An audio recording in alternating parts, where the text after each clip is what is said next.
Welcome to the meeting of the Culture, Media and Sports Select Committee. Our first panel today will look at growth sports, sports which have seen a rise in participation over the last few years, sports like paddle, cheerleading and basketball. And we're going to explore the reasons behind the success of these sports and discuss what other sports can learn from them in order to have the maximum reach. So to talk us through all these things, I'm going to welcome Paige, Cronje, who is the Board Director of SportCheer England, Stewart, Kellett, who's the Chief Executive of Basketball England, and Scott Lloyd, Chief Executive of the Lawn Tennis Association. Welcome to all of you. Before I begin, I need to just remind members to declare any interests before they ask their question. I'm going to kick off. And I'm going to start with you, Paige. What is it about your sport? And I'm going to move to, just ignore that. That's just everything kicking off over the other side in Parliament. Paige, and then to everybody else. What is it about your respective sports that people are finding so attractive? Cheerleading is a high-impact, high-performance sport which is engaging for people of all ages. So there are children as young as 3 years old, all the way up to adults who are middle-aged and above. And everyone can be involved and engaged in that. Specifically with cheerleading, it doesn't differentiate by size or ability. So specifically within cheerleading, there is a mutually beneficial interest of having people within teams that are of different sizes. For example, because everybody plays a separate role within a team.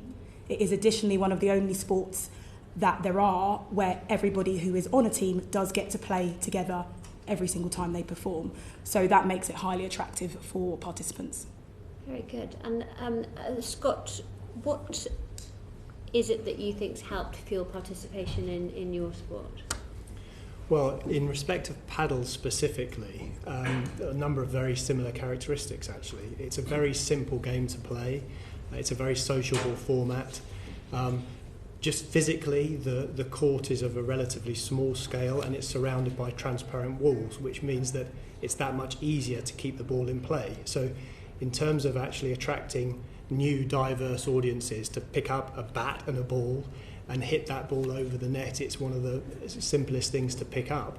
And that can be seen whether you're young or whether you're old. I mean, myself and my partner, we have 4 kids, aged 9 through 15, but they can play a game together competitively or otherwise, which they may not be able to do at tennis, say, which is a much harder technical sport. So it sounds as if both of your sports and activities are tapping into a whole wide range of demographics, which is maybe one of the secrets of your success. Is that the same with basketball, Stewart? Very much so. So this might be a surprising statistic, but basketball is the second biggest team sport in the country. We might not get the profile of some of the bigger sports, but at a community level, it is really thriving. It's a very diverse sport. It's probably the most diverse sport in the country. And that in itself has a huge impact on participation, because people who perhaps wouldn't see themselves in sport can see themselves playing. People like them play that sport. And at its simplest, and this is past security, by the way, it's a stress ball, but it is a basketball. The relationship, and this applies to a lot of ball sports, so we're in good company here. The very basics, if you think about a family situation and you've got an infant or a toddler in the room, and as a parent or a carer or a grandparent, you've rolled the ball to a child for the first time, and the reaction from a child will be to grab it, reach for it, move for it. The desire to move and have fun is immense with the ball. And in basketball, at its simplest, basketball is a ball and a space. And we have translated, the people in the game, the clubs, the governing body, we've seen that you don't have to have formal environments, you don't have to have extreme sort of like elite environments. A ball and a space in a garden, in a street, in a park, in an open space, in a school playground, in a village hall, it doesn't matter what the dimensions are. People can play ball and you can construct the basics of basketball in that space. And there's a few things to back that up about how powerful it is. The first element is we've looked at all those movement skills and worked with Sheffield Hallam and the education sector, and we've just created a curriculum that replicates that fun of playing basketball, playing ball in an open space. And it's called Slam Jam, and it's curriculum compliant, and it's all about physical movement, hand-eye coordination, having fun with the ball, and all the things that go with moving and chasing and bouncing and throwing the ball. That would be an amazing physical literacy programme to actually boost the sport even further, because the participation rate's growing and it's good, but we can take that physical literacy to another level with a simple game called basketball in a school environment, in a community environment. The other thing with the game is that it's the structure of it, because you don't just stop at just play and complete the game. The game's in 4 quarters, or there's a new form of the game called 3x3, which perhaps we'll talk about this afternoon. But it's in 4 quarters, so there's breaks for fan engagement. There are timeouts for more breaks of fan engagement. Young people can get involved and actually do some practice on the court in between sessions. There's music. It's linked complete with fashion. It's a lifestyle sport, so people see people play, see people dress in a certain way. There is a big American influence with it, but it is just so cool to associate with basketball, not just playing, but as a fan and as a follower. And another really interesting phenomenon to back up your question is that the online engagement from young people is predominantly young sport. 4/5 of the people that play are under 16. But their online engagement, their ability to extract clips, share it, and clubs to accentuate that is massive. And we've locked onto that by elevating those clips, elevating those community games, even though it's at a local level. And our prediction, I think this is really important for government to think about, for this panel to maybe think about. Our prediction is in 5 years' time, we think, if even at a local club level, if your young people can't extract parts of that game and see themselves in it and share the joy of playing and competing and winning and losing, people would choose not to play that sport, or people would choose other things. So we think the technology, the social connection with digital, and the accessibility of basketball, that all fuses with fashion to be an amazing sport, and that's why it's growing.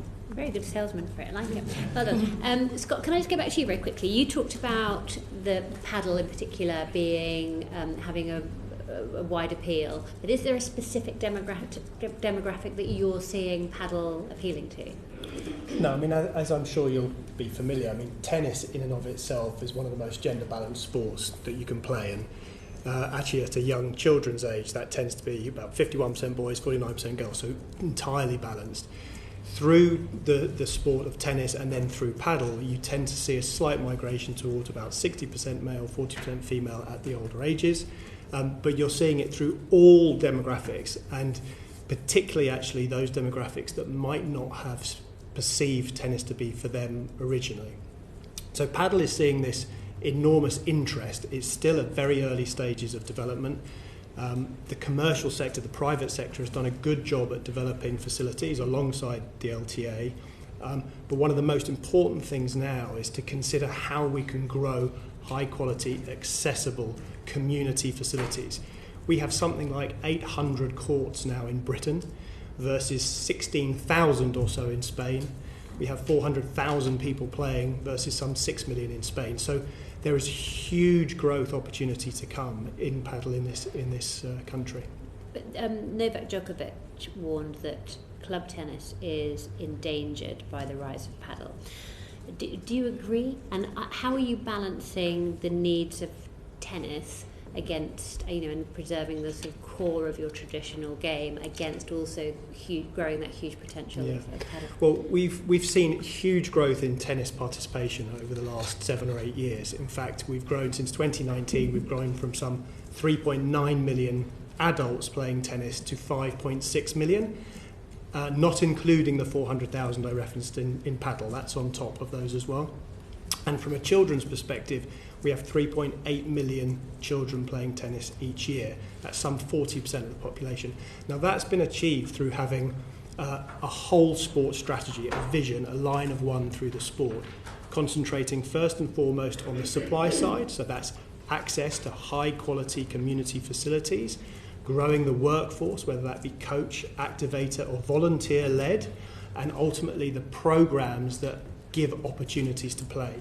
And then on the demand side, very much growing the visibility of the sport, so that's investing in our major events. The inspirational moments that our elite players at the top of the game are providing that fan base. And then the communication and the digital tools, very similar to what was described in basketball, to help the public find a court, book a court, and find someone to play with. It's the simplest things that are helping drive that volume of activity and that growth. Thank you very much. Damien. Thank you. And Hello, everybody. Thank you for joining this committee today. Can each of you say obviously you've had a lot of growth in your sports. What's holding you back? What are the barriers to your further growth? And bear in mind, this is a committee of Parliament, so at the end of the day, we're in the business of making recommendations to government. So is there one thing or two things that you would like us to recommend that you think could unlock that further growth? I'll go first. The key part for Sport Cheerleading England is that cheerleading was only recognised as a sport last month within the UK. So that, by its very nature, means that actually the sport has been hindered. And in addition to that, until SportCheer England are the recognised national governing body for cheerleading within the UK, ultimately there is a big gap and barrier between the funding that is available for the sport. So the majority of clubs are self-funded or volunteer-led, which therefore means that we are hindering the growth and the development of the sport by not investing in the people, because by its very nature that relies on people's good nature to grow a sport. Additionally, in terms of facilities, actually the access to facilities is insufficient at the moment. So currently there are a number of clubs that operate out of shared spaces and facilities within the country. There are a handful of clubs that do also have what we would call gyms or cheer gyms, which are essentially warehouses which have been converted into a specialised training space, which is then equipped with mats, sprung flooring and various safety equipment. However, within the south of England, rent is extremely high for that, and finding a landlord which will allow that to actually happen within a warehouse where they could commercially operate differently actually is a significant challenge, which means that we then do have a disparity between the north of England and the south of England.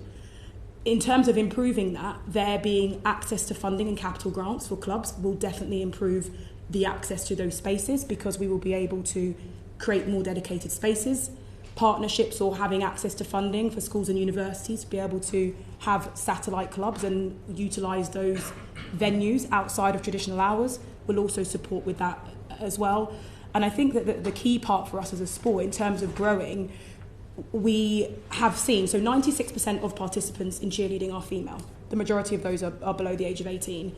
And I myself actually also own a cheerleading club within the UK, and we have done, we've got a partnership with a school in Milton Keynes, the Radcliffe School, and we have used cheerleading to help improve the behaviour and the wellbeing of the students within the school.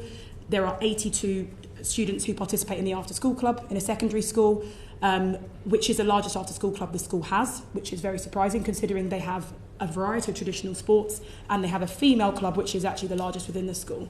Now that, as a very simple example, shows that when children are given access to a sport that they enjoy, we can improve their behaviour, improve their well-being and their access to a sport which traditionally a number of them might not be able to afford to access outside of school. Now if you take that same scenario and actually roll that out across the country in pilots, that is a scheme that could be accessible for people. Additionally, within that school, we've worked with them to create a junior leadership programme. So a number of those students have also gone through additional training to support them. The teachers within the school have undergone additional training. And again, that means that the sport is sustainable within that programme. And that also, for our club, actually helps us to create to create connection between local clubs and schools. There is still some work to go because we do have the gap in between after school club and a outside of school activity, but ultimately it does help to improve and actively engage more people in it. And in terms of numbers, we're seeing that those numbers will grow this September when they have a new intake of students. Thank you, Paige. Scott, and I think the chair would probably want me to say, if we keep it moving at a clip. Scott.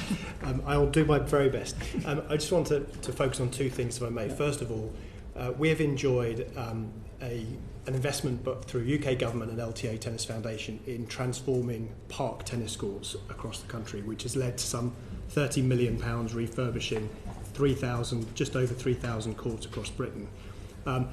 That investment is swiftly followed up with activation programs such as Barclays Big Tennis Weekends, local tennis leagues and free parks tennis. That is driving exceptional results. The next stage of that program is the ability for us to invest in very, very simple, cost-effective, covered community tennis, paddle and multi-sport hubs. We have the turnkey solutions available. We have the team in place. We've demonstrated it over the last 2 years in respect to the Parks project, and the opportunity to do that and continue to grow multi-sport and community hubs through tennis and paddle is there. The second thing, if I may, is through LTA youth schools. So we have, over the last 4 years, trained 27,000 teachers, not just PE teachers, but teachers in the school environment, to deliver what we are referring to as the national curriculum for tennis. And it's all based on physical literacy. So skills for tennis rather than tennis skills that are just as replicable, just as relevant to other sports as well. That is delivering outstanding results, whether it's in respect to pupils' confidence, their aspirations, actually indeed their academic application. And the delivery at scale, the platform is there. So with additional government support we work through school games organisers, it works very well, but a greater level of investment that enables that local engagement and collaboration to coordinate school activity both in and outside of the school, and the links into those local facilities is what can drive outstanding results, and we have the data to demonstrate it. Thank you. Stewart? I'd echo the last 2 or 3 minutes around infrastructure, local support and multi-sport environments as part of it. But if you talk to our massive club network, the community organisations involved in basketball, the parents of the young players, they'll say the same thing. It'll be access to facilities, it'll be the affordability, and it'll be the ability of clubs to be real resourceful. 10 years ago, you could be an amateur sports club or a voluntary sports club and you could get by. Now you have to be very, very creative, and there's something about supporting a club network on a different level that the government could think about, and that's really, really important.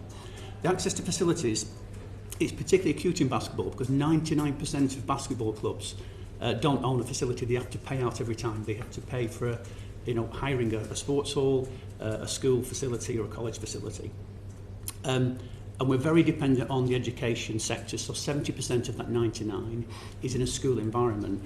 And I'm sure you've heard this in the evidence hearings before.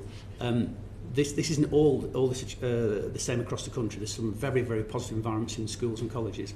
But there is a definite trend, and I think this needs to be reversed or at least checked, around letting agents, and the financial pressures on schools means they're not quite as connected on the whole. I'm generalising here, of course, but I think you've heard this before. The connection into the club environment, the community, the very pupils that these clubs serve, they do start to suffer because there is a view about letting out the facility, not sure to the local clubs that actually support that local community. Or if they do, the costs are going up. So the clubs report every year in our surveys that this is becoming a bigger problem. Something to reverse that would be really helpful. There's lots of things I think the government could do which won't necessarily cost a ton of money. So the community asset transfer has been around for a long while, but it's pretty tricky to negotiate. We're advising a number of clubs. In fact, there's one in Croydon schools at the moment. We're advising, I think, with one club in Croydon at the moment, with Croydon Cougars, and they're looking at some sort of transfer of ownership so the club can have the keys, some maintenance agreement, some way of actually responding to a regular, accessible and affordable environment. And that's happening all over the country with a number of basketball clubs at the moment. I think that could be simplified and incentivised to do a lot more of that. It would mean you wouldn't have to build new. It would be about refurbishing or releasing existing. That would be huge. Another one is around clubs getting that support at a local level and having roots into schools. So I think over the past decade, you look at a community sports club and people have different views of it. Some people might think it's an elite club, or it's not for people who are disadvantaged, it's not for people who need help. And in basketball, it couldn't be further from the truth. So I think recognising the value of a club needs to be sort of re-emphasised, really, because it's free labour and they do amazing things beyond their sport, and they're very resourceful. And they hold the hand of a lifetime journey of a young person through their experience in basketball, and the same applies to other sports. So there's something about resourcing the sports club. And then I mentioned earlier about the evolution of the outdoor courts, but I think there's a revolution for government to stimulate. And we've got examples now of 50 court refurbishments, which have cost anything from a few £1,000s to £50,000, where you've got glorious spaces that have become safe and really attractive for local people to play. Fantastic, thank you. Scott, can I ask you specifically about paddle? So you've taken the decision as the LTA, effectively, to have the same governing body for your primary sport, tennis, and its number one competitor, paddle. What were the pros and cons of that decision that you considered at the time? Well, I wouldn't say that paddle necessarily is a competitor. In fact, I'd say they're entirely complementary. So, for example, the use cases that we tend to see are that, firstly, paddle courts are enabling, we would call them perhaps lapsed tennis players, people that had played tennis a long time ago, hadn't played for a while, come back into venues that sit alongside tennis courts, tennis venues, pick up a racket, pick up a ball and play again. And often those uses are complementary, so they'll also pick up tennis. It's also ensuring that those venues are financially sustainable and can continue to reinvest in their own facilities to grow their infrastructure and to grow their programs. We're seeing that paddle can actually attract both new and diverse audiences, which I mentioned earlier, that perhaps would never have had the courage to pick up a tennis racket or wouldn't have thought the sport was for them, or that format of the sport was for them. But it's also enabling those that are in tennis to stay in tennis for longer, particularly as perhaps though their mobility or their movement starts to become hampered as you get older. So actually, those two formats of the sport fit in a very complementary fashion and allow us to use our scale, our infrastructure, our expertise to penetrate all those different segments, demographically or age, in order to try and grow activity overall. And the point about being able to play it later in life compared to tennis, I think, is quite an important one. I'm not sure it's that well widely understood out there. What marketing is going on to, and not necessarily, I think to people who are in tennis already, they probably do understand that. Sure. But to people who have not been playing, active sport perhaps for some time. Yeah, well, that's right. I mean, so because it's such early stage development, the first thing that we had to do was concentrate, as I mentioned, on the supply side. So actually building up the numbers of courts available for players to play on. As I say, we've gone from some 50 or so courts just 5 years ago to some 850 now, broadly speaking. The next is actually to develop a workforce, particularly a coach workforce, that allows players to enter into the game and learn their skills. Now it's very much about the programming and investing in the visibility and the marketing of the sport, and of course trying to make sure that we have the publicly accessible facilities to allow anyone to pick up a bat and try and play paddle. But isn't there still also a shortage, particularly of indoor tennis courts in this country? I don't know what the numbers are, but it feels that way compared to other European countries and elsewhere. I know in 2019 LTA had a big ambitious programme to build a lot more. I'm not sure how many have been built. It's not something we hear a lot about at the moment because all the talk is about paddle. So I wonder if you think, is there still a shortage? Is that right? Is there a shortage? Is there still a shortage? And is there a danger that all the capex goes into paddle courts rather than into indoor tennis courts, which we still need more of? Yes, so you're absolutely right. So in 2019, we actually did a top-down assessment of all of the covered tennis court provision in Britain, and we identified that there were 96 locations that you could not access indoor or covered tennis on a pay-as-you-play basis within 20 or 30 minutes drive of where you live. Now, 20 minutes in an urban location, 30 in a rural, to allow for that extra drive time. 72 of those locations were in England, 12 in Scotland, 12 in Wales. Then COVID hit, and our focus pivoted towards protecting the existing indoor court stock that we had, which is in around 54 community indoor tennis centres. We invested then into the park facilities programme, which has been delivered with pace and with outstanding results. And so the next part of our plan is to go back to those absolutely known gaps in covered provision. But what we've used the time to do is establish this low-cost, scalable canopy facility in order to cover tennis, paddle and multi-sport courts in one span, in one structure, on a highly replicable basis over existing facilities. That's where I believe we can have the biggest impact quickest in terms of both covered tennis and community accessible paddle courts. Thank you. Thank you, Chair. Hi. One of the beauties of each of the sports we've been talking about, whether it's paddle, cheerleading or basketball, is that it's grassroots, it's organic, it's growth, it's come from the people. Each of you have talked about the importance of reflecting that in schools in a more formal way. So can we drill down a little bit more into that? Scott, to you in particular, I think you say the LTA has got a 50% reach into schools. What more could government do to make sure you got in the other 50% that you're not reaching at the moment?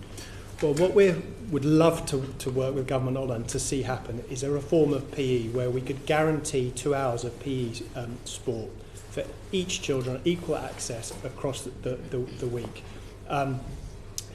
That linked with an investment into the local workforce, whether that's through a sort of the old school sport partnership model or the SGO structure that exists right now, just to allow that engagement and collaboration at a local level to be amplified. Because if you use it correctly, it works, but it's too inconsistent across the country.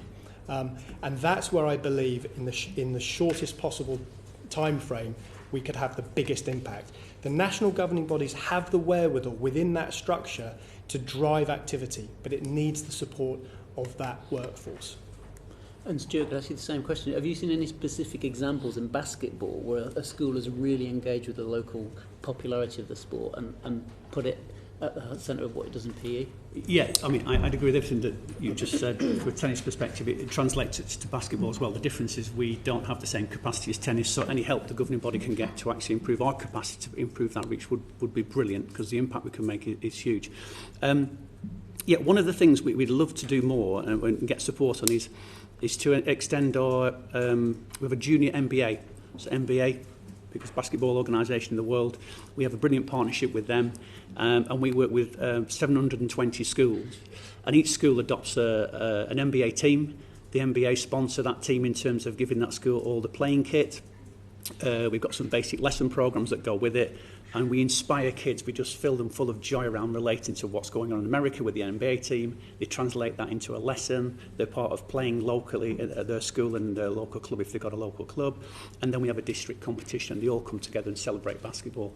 If we could extend that, that just inspires kids with very little hope into some individuals who can just dream about what's possible. That's just one example. The other thing I mentioned at the opening of this hearing was this idea of physical literacy, and we're happy to be very unselfish. It's a brilliant programme that could be put through all primary schools. You don't have to be an expert coach. It's very basic physical literacy. It would be brilliant for basketball, but it will help all kids move, get confident and have fun, just moving, get movement skills, and that would be a good basis for developing PE. On the PE front, it is still a mystery, I think, with all the emergence in the last 10 years of things like autism and other learning difficulties and neurodiversity, that you hear teachers, trying to put in coping skills and scaffold around learning. And if you brought forward brought the PE into the foreground and give people all that physical activity opportunity, all that learning, that would be part of the solution for all the other learning elements that are difficult. So it is bemusing that hasn't come to the fore before now, and I think that's something government should really think about.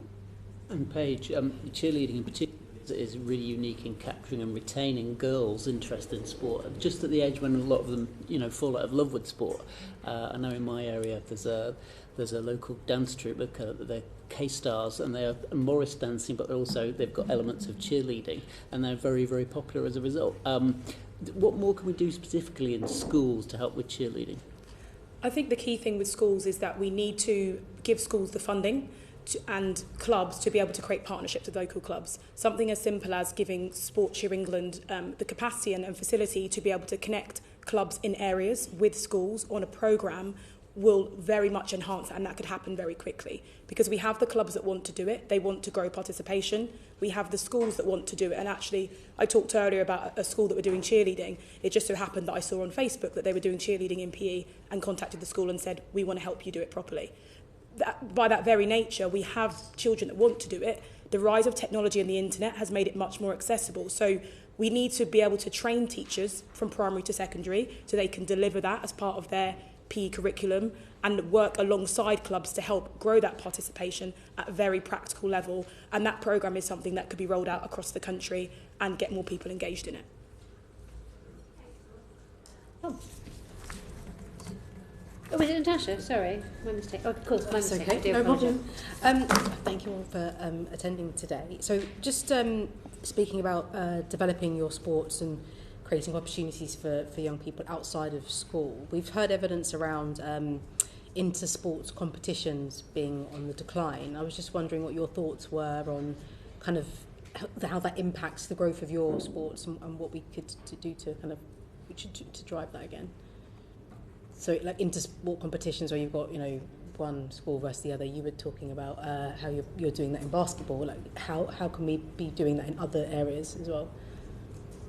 I'll go first. I think one of the key pieces to that, again, is around the funding around it. So if we think about cheerleading, actually, we could partner very easily with basketball because essentially you talked about those breaks between that and we could very much host shared activities. But until we have the funding and the organisations to help facilitate that, actually it's a very difficult thing to do because asking sports to partner with one another without the framework and the funding to do so is quite challenging. But actually we all want the same thing here. We want to get more people active. We want to safeguard people. We want to improve the physical and mental well-being of our communities. And actually, whether that drives my sport or someone else's, actually we want to work together, to work collaboratively. So if there are opportunities for us to do that, I would welcome that opportunity, and I'm sure you'd both say the same.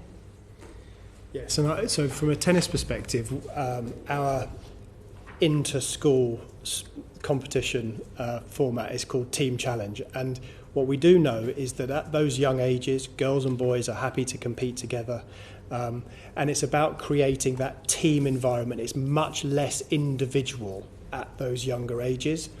One of the challenges about inter-school competition is the travel and the logistics for those schools to organise bodies of children to be able to travel. So being able to create almost festivals of sport where you can bring girls and boys and different age groups together to play in that team format is all important.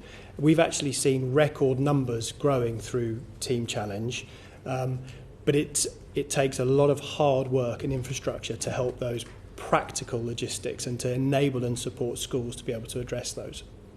Yeah, I'd echo what's been said. I think that'll all help basketball as well. With the emergence of the further new format called 3x3, 3-a-side,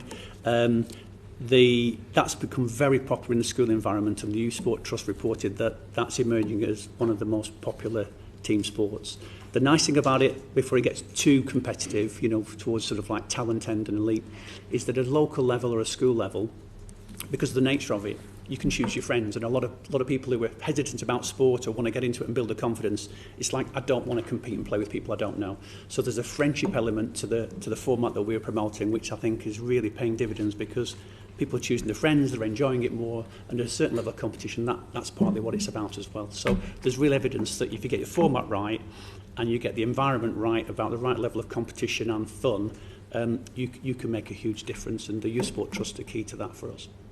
And looking at how we strengthen the pathways from school clubs to community clubs, we've mentioned a lot around funding and around facilities, but we did also touch on that leasing of space and that sort of barrier as well. So what more can we do to strengthen those pathways between local clubs but also schools, so that there is that much more kind of flow between community and school space? So one of the things that a lot of cheerleading clubs do across the country is they do host school teams within their gyms. So I've done that as well. So a lot of schools have days, for example, off of timetables, for example, every half term, let's say. And we often invite clubs into our facility if we do have one. I think clubs being able to have that opportunity to do so. And the reason why a number of clubs don't do it does come back to funding. Ultimately, essentially, if you haven't got the funding to do it, it's quite difficult to do. But there are a number of schools that would benefit from being able to take them on an off-site day to a cheerleading facility, particularly if there is specialised training equipment, because that means that they are able to experience and access the sport in a slightly different way to what they would on site at their school. Again, it does lead back to the sort of festival idea. So one of the things that we're looking at with a number of schools within Milton Keynes is how we host a schools festival with the other schools that are within the area, because essentially at the moment there isn't a cheerleading league at that level, at a city level, which does, with the right framework, actually in the long term could become quite sustainable, because there is the opportunity for clubs to come together. Without competing, it's more about improving body confidence and the idea of, we talked about the ideas of people being wanting to do it with friends, but actually for teenage girls, competing against teenage boys is actually quite a barrier to them actually wanting to do it. So we have to do some work first to get them to a point where they are confident and comfortable enough to do that.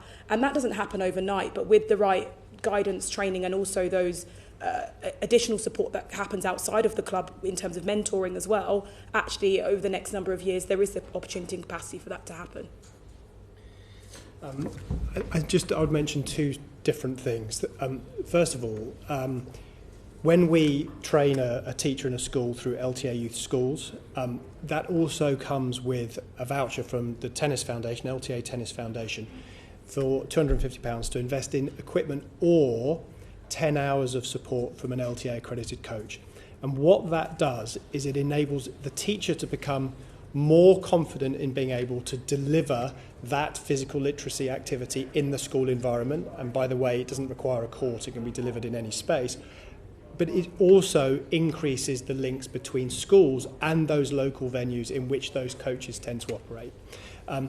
But the second thing I would say is that it's very dependent on workforce, which is why we are investing so significantly in training an activator workforce, which is effectively volunteers supporting programs like Free Parks Tennis, which enables that journey from the school environment into the publicly accessible facilities that we've created in parks to deliver programs, whether they be competitive based, whether they be simply pick up a racket and start to learn to play based, and so on and so forth.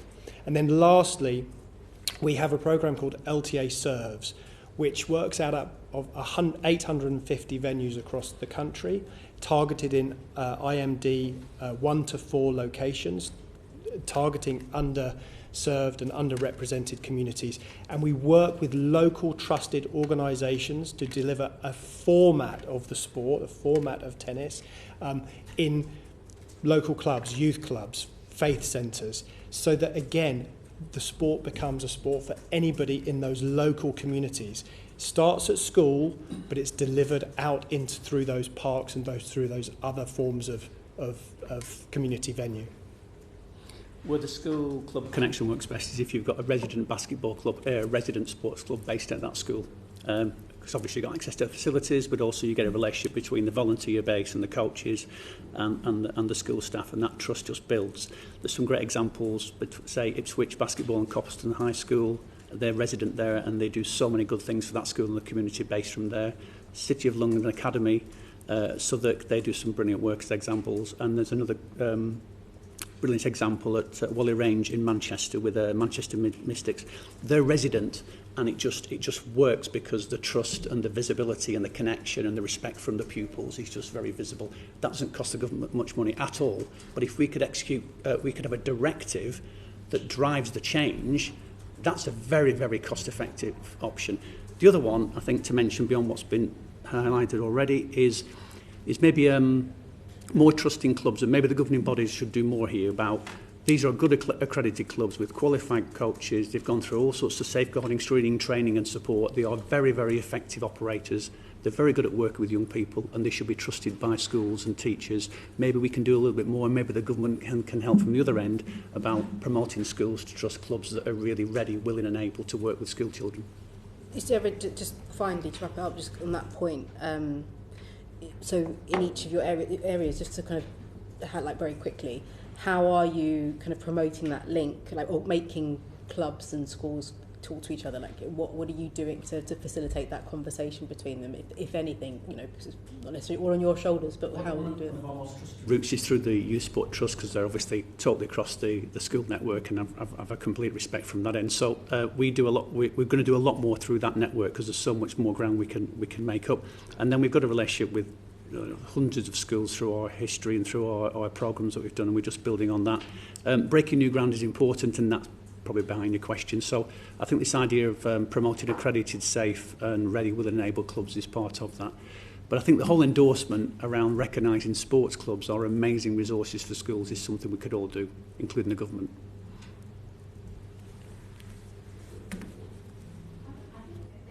Thank you. My questions follow on somewhat from previous questions around enhancing community provision of growth sports to underrepresented groups. Perhaps to Scott and Paige first. You both spoke about diversity and growth in your respective sports. There are cost barriers associated with paddle and cheer.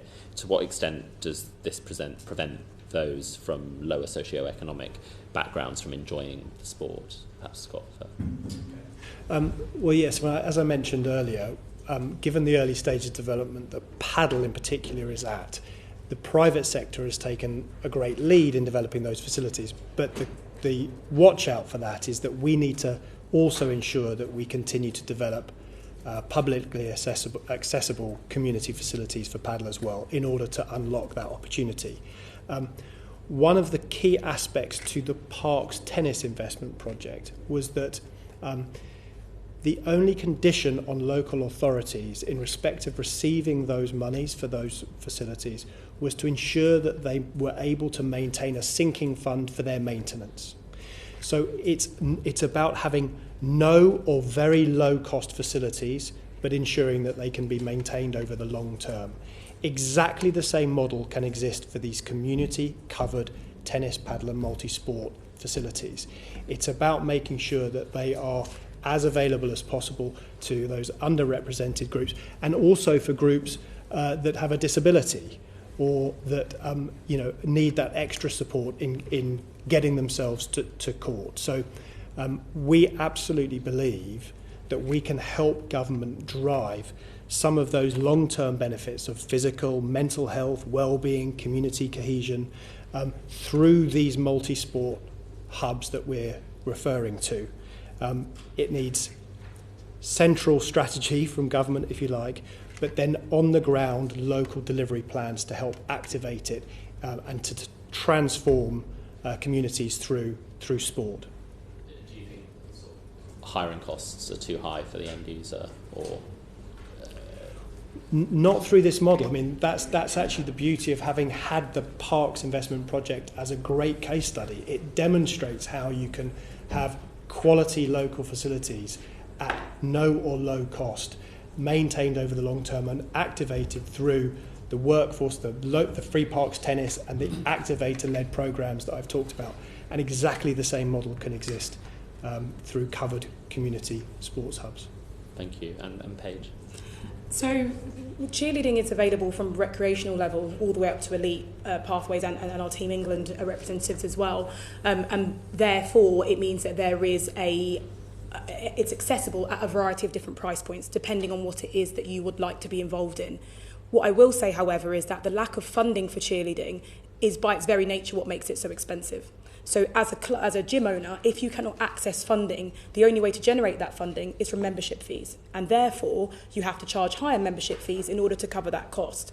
There are a number of gyms that do offer scholarships, but the majority of those are self-funded. So the gym essentially have members that apply for that. But should cheerleading, be recognised by Sport England, actually we could make cheerleading cheaper, because once we have the facilities and if the government can help us create more of those spaces, and very by its nature a lot of spaces are shared, so university cheerleading is actually on the rise and it's actually very popular. So there are a number of universities that attend what we would call an all-star cheerleading gym, and they train within that space and they shared coaching facilities to help the university athletes also progress as well. And they do partner with other schools additionally. So with extra funding, we could bring the cost down. We could make it more sustainable. With additional facilities, we could share those facilities between them. And I think in addition to that, in order to engage underrepresented groups, essentially we need to train more staff that are within that demographic, because generally people that want to participate in sport tend to participate by what they see. So if they don't see somebody that looks like them, they can be quite reluctant to actually want to participate in a sport, because it's very difficult if the sport doesn't look like them. And we have a responsibility to make all sports more diverse so that everybody feels that they can partake in it. And I think by making it more accessible, we have the capacity to do that. I'm interested in what you were saying earlier about the costs, particularly in the southeast, in terms of the available space and warehouse uses. I've met with a different organisation, but a gymnastics organisation. I represent a constituency on the south coast, and that was a challenge they actually highlighted to me. Do you find that you've talked about the cost of the space, but I presume the fees that you then have to pass on, the membership fees, club fees, are much higher in the south. And does that result in a different income demographic participating in cheerleading in the south? Definitely, and I've also met with a number of gymnastics clubs and directors who have a similar challenge to what we have. And if we think about especially the concentration between London and surrounding areas, the fees that are charged within this specific space is actually significantly higher than what they can charge in the North East. And actually then people are disadvantaged by wanting to engage in the sport. Additionally, there are some areas where, to be honest, even finding a space to do that means that they are paying double the cost to a landlord just to find a space to train, which actually by its very nature is not what we want to be able to achieve. Actually, we could be utilising alternative spaces. I think in a new city, so for example, I'm from Milton Keynes, actually, again, that's quite difficult because there aren't as many disused spaces. I've met some gym owners who are in Nottingham, for example. There are a number of empty buildings which they could regenerate. So actually we've got twofold issues. In some cities, we could generate empty buildings which are not being used. If the ceiling is high enough, I know some gyms that even train in an old church, and they've converted that into a cheerleading gym by its very nature, because actually battling with a landlord over a warehouse versus turning a church into a cheerleading gym, we have to be quite creative and resourceful. So there is the capacity to do that, but ultimately across the country, there is a significant disparity between the costings that are being charged, and actually the government could do something to help aid that, in particular to make it more accessible. Thanks. And I guess quite briefly to each of you, maybe Stewart first, what changes need to happen to unleash the full potential of community provision of your sports, particularly for underrepresented groups? I'm afraid it is down to affordability, but that sounds like raw money, but I think we've given examples today where you can convert access in school, college, education environments. I think you could do more around letted agencies and maybe think about transferring that to community sports clubs that can be trusted, because they can be fabulous assets for the school and the community. I think centrally driven programmes, I know it's a difficult time to ask government for more money and taxpayers, but if there is going to be funds into sport, I think there's 3 or 4 connecting things in this debate today that all overlap to say, focus your money on 3 or 4 things that make the biggest difference for access for deprived communities. The rest will actually start to build around that. That would be focus on the inequalities, focus on the evidence we're giving, and narrow that down for some deeper solutions. Yes, well, I'd repeat much of what's been said already, but I think we as national governing bodies have the power to help unleash the potential that sport has and to transform communities at a local level. What we really need is a cross-party strategy for sport, greater join-up across government, not just through DCMS, but through all the various departments that can help support this end outcome, this end ambition. The 2 things are that central investment into facilities from government is vital. We believe we have a role to play that can complement the investment that's going into pitch-based investment through the Football Foundation, into court-based investment, potentially through the LTA Tennis Foundation, which will help grow tennis, paddle and multi-sport areas, and a reform of PE and school sport to help tackle inactivity among children, because we know the long-term benefits that can have on our population. I'll ask you one more question just on, you talked earlier saying that paddle has more people who would consider tennis to be not for them playing it. Which demographic groups in particular are taking up paddle? Well, tennis, we refer to tennis as a sort of long adoption sport. It's a quite technical sport that you have to start at a relatively young age in order to develop your skills, albeit that there are a number of disability programmes and all the way through to walking tennis that we partner with Age UK and others. But paddle is becoming a chosen sport by those that would never have had that opportunity historically to pick up a racket and play tennis. Now, we're trying to change that in tennis, but paddle is providing that simple social format that is attracting people to playing in that easier environment. It's much easier to pick up, it's much easier to play. It levels the abilities from those that are picking up a racket for the first time to those that have played many times before, and those are the specific characteristics around paddle that are helping break down the attractiveness to those, perhaps some of those more underrepresented groups. Thanks, and Paige. I would say there are two key ones. So the first one, as I've spoken about earlier, is around the facilities and helping make those facilities accessible. By its very nature, doing that will increase participation and grow the sport significantly.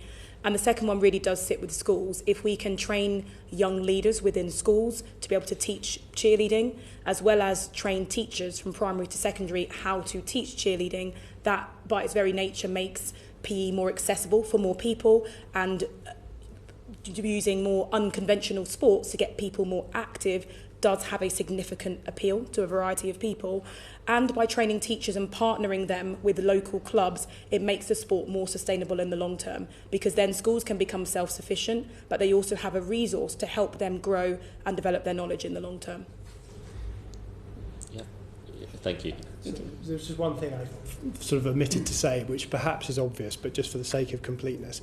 Because in paddle, the private sector has led some of the growth to date in the infrastructure. By definition, they have perhaps targeted the more wealthy socioeconomic areas. So the job in respect of those publicly community and accessible facilities is about going to those more underserved communities, perhaps that with a specific weighting towards IMD 1 to 4. That's our responsibility, to try to ensure that paddle as a sport has that total cross-demographic opportunity. Do you see routes, do you see people who are picking up paddle and then moving on to play tennis as well, sort of going through, who would never have considered playing tennis in the first instance? Yes. I mean, as I say, they're sort of complementary on multiple levels, whether it's about lapsed tennis players picking it up, or whether it's attracting people that would never have played tennis into the sport and then sharing those experiences. Typically, playing any one thing all the time is hard, or doing nothing but going for a run all the time is hard. So giving people the opportunity to pick something up, put it down and try different things is what ultimately drives retention and greater long-term levels of activity. Do you have like a pot of cash that local tennis clubs that might be in less wealthy areas of the country but would love to install paddle facilities but don't have the finances to do it? Do you have like a pot of cash that they can bid into for that kind of purpose? No, so our facility investment for the sport is driven through the LTA Tennis Foundation, which is an independent charity, independent of the LTA, and we welcome applications from tennis venues across the country with plans to increase the infrastructure of tennis or paddle. And we provide what we refer to as quick access loans to help support venues to do that. Those monies are relatively limited and targeted more at existing registered venues. Separate to that, the LTA Tennis Foundation has supported with its own investment the UK government's investment in the Parks Investment Project. So there was £22 million committed from government. The LTA Tennis Foundation ultimately put in around about £14 million. But that project has also helped unlock a further approximately £10 million of investment from local authorities through potentially, for example, locked Section 106 contributions from other developments. So overall, that has seen an investment in sports facilities in parks of about £45 million. So that's an example as to how the LTA Tennis Foundation would partner in helping to refurbish or develop sports infrastructure in tennis and paddle. Well, thank you. Before I let you go, Stewart, can I just come back to you with one final question? You'll be aware that the Sports Minister asked UK Sport to investigate allegations made against the British Basketball Federation relating to the operation of a new men's professional league, and the Super League basketball clubs oppose that.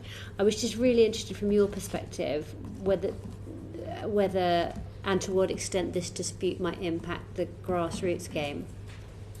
I think on a grassroots level, probably minimal in the short term.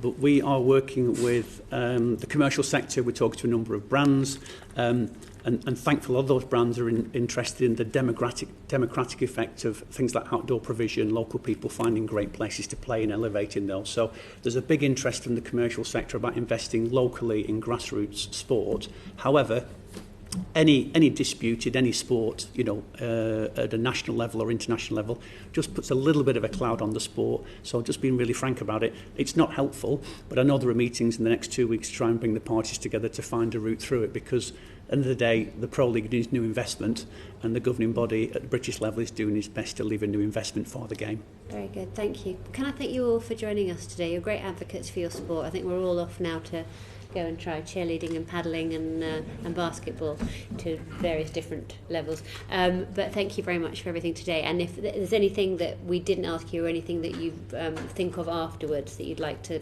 send into the committee, please do feel free to do so. It's lovely to meet you all. We're going to take a quick break while we bring in our second panel and let you guys flee. Thank you.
I haven't pushed it yet, have I?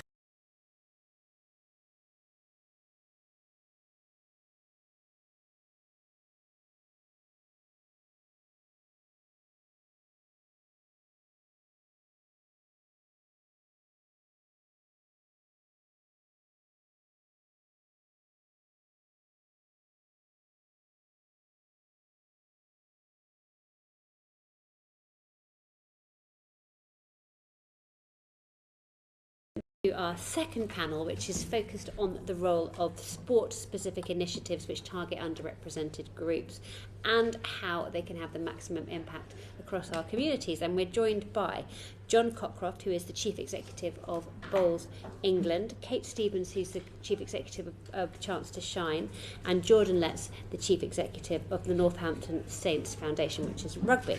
Thank you all so much for joining us today. And I'm going to kick off your questions, and I'm going to start with you, John.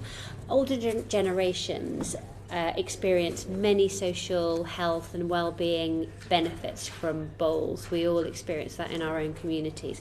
But what challenges are you facing developing that grassroots sport for older generations? Absolutely, and we're so proud that as a sport we add life to years and years to life, and we're in a really positive place because after a generation of decline and the impact of COVID, we are seeing growth. So we've increased the participation by 5% over the last few years. So it's a really, really positive picture, and fundamentally we're changing a sport that is intrinsically accessible.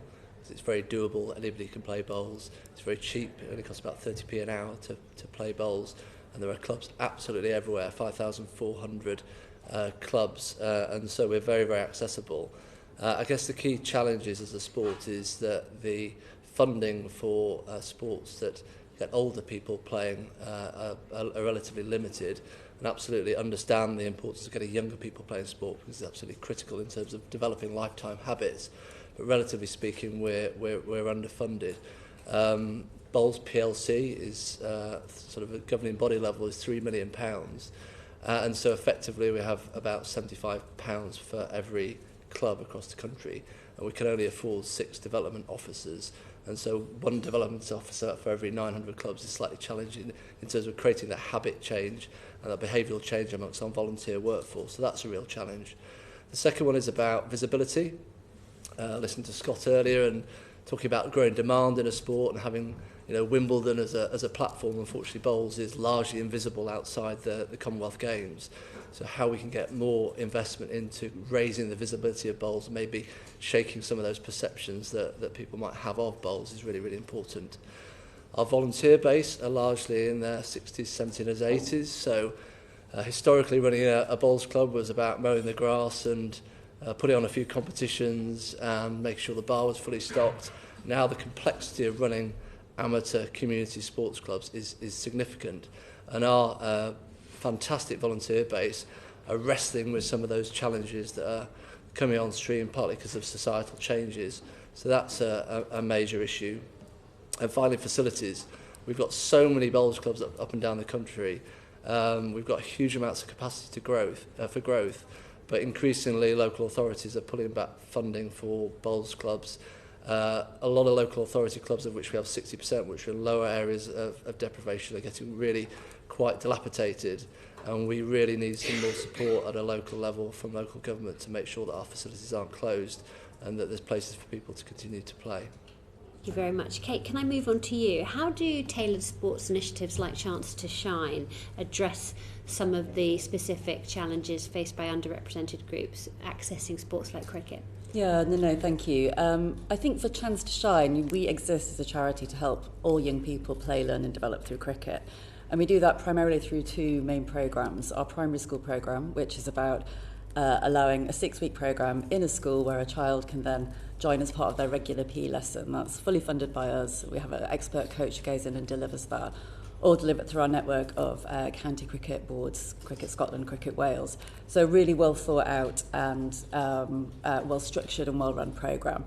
We also then run something called Street, which is our community initiative essentially. So Chance to Shine Street is about building up a cricket street club in an area where there isn't otherwise access to cricket.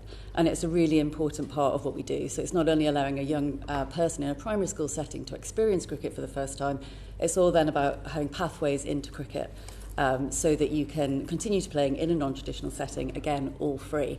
So I think actually there's something about how we're structuring our programmes that means that we are very intentionally allowing people who might be from a less privileged or underserved background to be able to access those programmes because they are free of charge, and because particularly both with our primary school programme and our street programme, we are very deliberately putting them in places where there is a great need. And for our primary school programme, we do that by, at the moment, 74% this year of our programmes are delivered in schools with a higher than average number of children on free school meals. That means we're in schools where there's not really a tradition of cricket necessarily. They're getting to see it and feel it, hold a cricket bat for the first time. So we think that's really, really important. I think for our street programme, again, we're in areas of IMD 1 to 3. So really targeted areas. It's all free. It's super flexible. We put it on wherever we can in terms of facilities, different venues. You don't need any kit. You don't need any clothing. You can turn up and play. It's adapted cricket. So we think that's got a really important footprint. And again, it's about that locally inspired, local understanding to understand what's going to work in that local community and then adapting accordingly. And we think that's a really important part of allowing a kind of programme to flourish and children to feel that belong. I think there's a lot here that we've heard, which is about a child thinking, you know what, I am able to do that. I can pick up a bat. It's for me.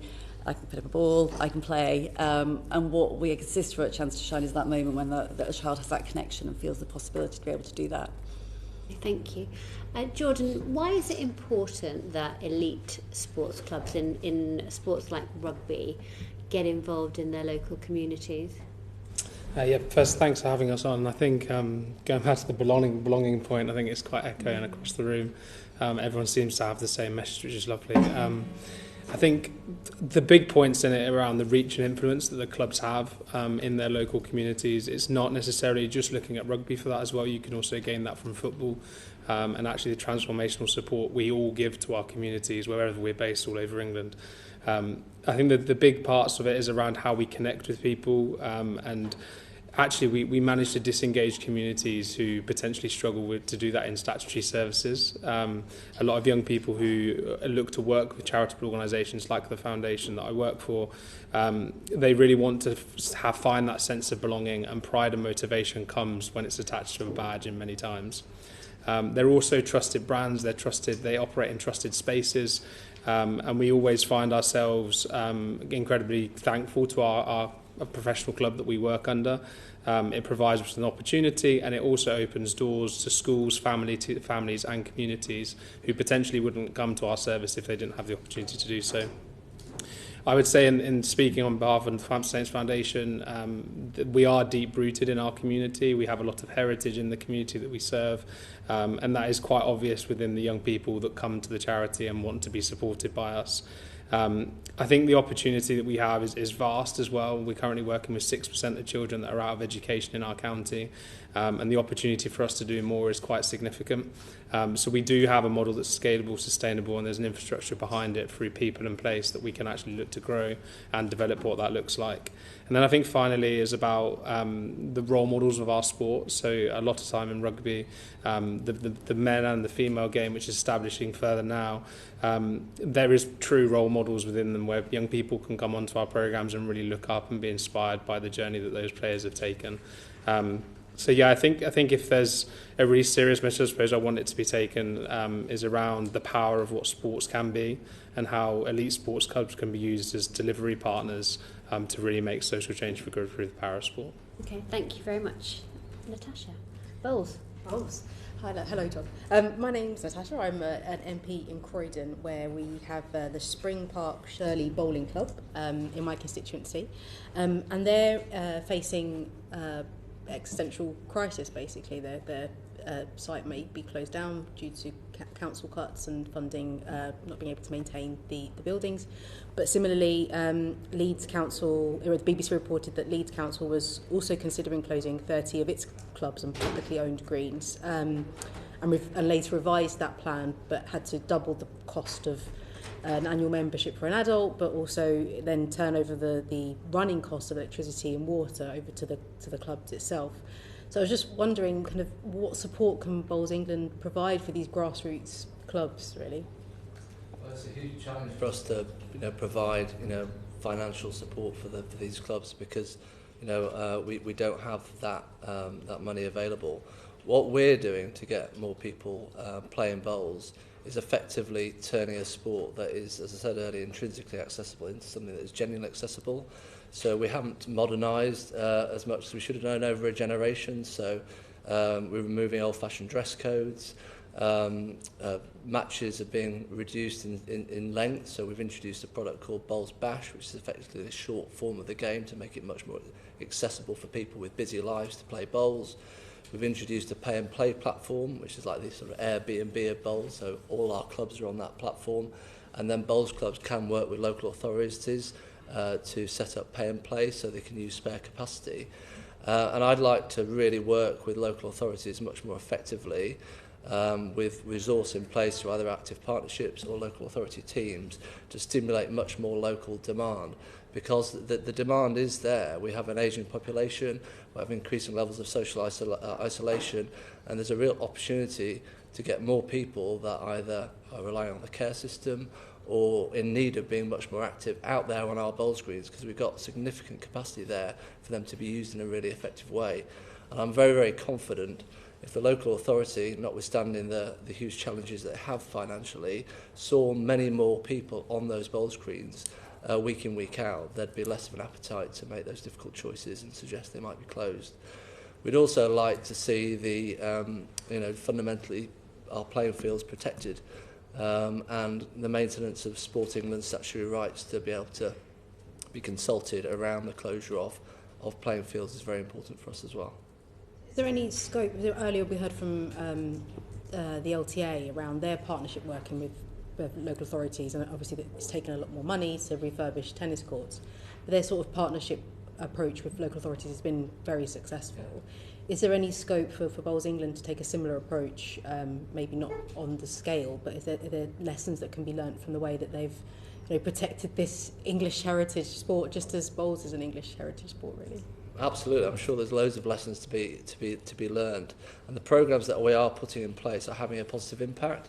As I mentioned earlier, our sport has increased by 5%, and because we're modernising the way that people perceive bowls, we're actually starting to see a much more mixed audience of people playing. So the number of women playing bowls has increased by from 31 to 36% over the last few years, and we've started to put much more practical initiatives in place to really, capitalise on the opportunity. So one, for example, is a Bowls for Health scheme, which we're working in conjunction with active partnerships and local government. And effectively, it's an 8-week programme where individuals with chronic illnesses can do an hour of bowls a week and then socialise with their fellow bowlers at the end of that hour. And what's really, really positive about that programme, of which we've had about 600 through it, is that about 80% of people said that it was a really positive experience, and just over 70% have been retained in playing in our sport. So we know if we can expand that Bowls for Health programme nationwide, that it can have a really, really big impact. And I think one of the key things here is about social prescribing. It's a complex world. The GPs and